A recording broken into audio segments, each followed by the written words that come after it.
મહત્વના સમાચાર રાજ્યસભાના ઉમેદવારો નક્કી કરવાની પ્રક્રિયા તેજ કરાઈ। આગામી 24 કલાકમાં જ ભાજપ નક્કી કરશે ચારેય ઉમેદવાર। વિસ્તાર અને જ્ઞાતિ સમીકરણોને ધ્યાનમાં રાખવામાં આવશે અને તેને લઈને મોકો અપાશે। બ્રાહ્મણ, કારડિયા, આદિવાસી અને પાટીદાર સમાજને પ્રતિનિધિત્વ મળે તેવી શક્યતા હાલ જોવા મળી રહી છે।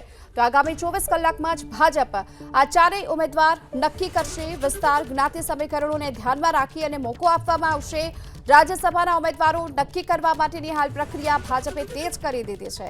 બ્રાહ્મણ, કારડિયા, આદિવાસી, પાટીદાર સમાજને પ્રતિનિધિત્વ મળે તેવી શક્યતા હાલ જોવામાં આવી રહી છે। તો રાજ્યસભાના ઉમેદવારો નક્કી કરવાની પ્રક્રિયાને ધ્યાનમાં રાખી આગામી 24 કલાકમાં ભાજપ ચારેય ઉમેદવારો છે તે નક્કી કરશે। આ ચારેય ઉમેદવારોને લઈને મહત્વના સમાચાર મળી રહ્યા છે કે આ વખતે જ્ઞાતિ અને વિસ્તારના સમીકરણોને ધ્યાનમાં રાખવામાં આવશે અને તેને લઈને જ જે ઉમેદવારો છે તેમના નામ નક્કી કરાશે અને તેમાં ખાસ કરી બ્રાહ્મણ, કારડિયા, આદિવાસી, પાટીદાર સમાજને પ્રતિનિધિત્વ મળે તેવી પૂરી શક્યતા હાલ તો જોવામાં આવી રહી છે।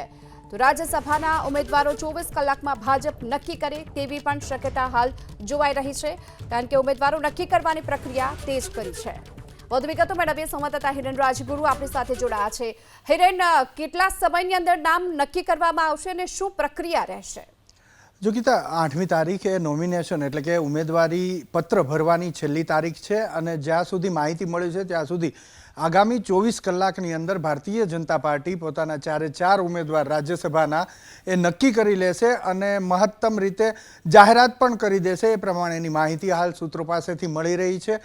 પાટીદાર સમાજમાંથી એક ઉમેદવાર રાજ્યસભામાં હશે, આ ઉપરાંત બ્રહ્મ સમાજમાંથી એક હશે, એક કારડિયા રાજપૂત સમાજમાંથી પણ હશે અને એક આદિવાસી સમુદાયમાંથી હશે। આ 4 જ્ઞાતિઓમાંથી એક પ્રતિનિધિને રાજ્યસભામાં ગુજરાતમાંથી મોકલવાનું ભારતીય જનતા પાર્ટીએ નક્કી કર્યું હોય એ પ્રકારેની માહિતી હાલ સામે આવી છે।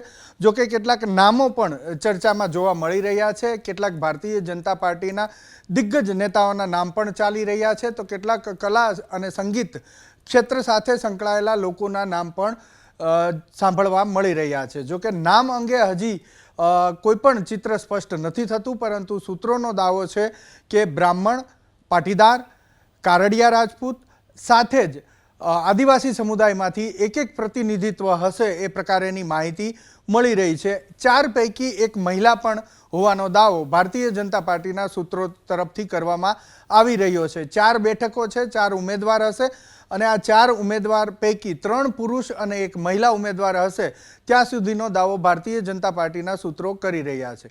વધીને આગામી 24 કલાકની અંદર આ ચિત્ર સ્પષ્ટ થાય તેવો દાવો પણ કરવામાં આવી રહ્યો છે। માહિતી ત્યાં સુધીની મળી છે કે પ્રધાનમંત્રી નરેન્દ્ર મોદીનો આવતીકાલે સુરતનો પ્રવાસ છે। સુરતનો પ્રવાસ પૂર્ણ થાય ત્યારબાદ ભારતીય જનતા પાર્ટી સત્તાવાર રીતે જાહેરાત પણ કરી શકે છે। ગીતા।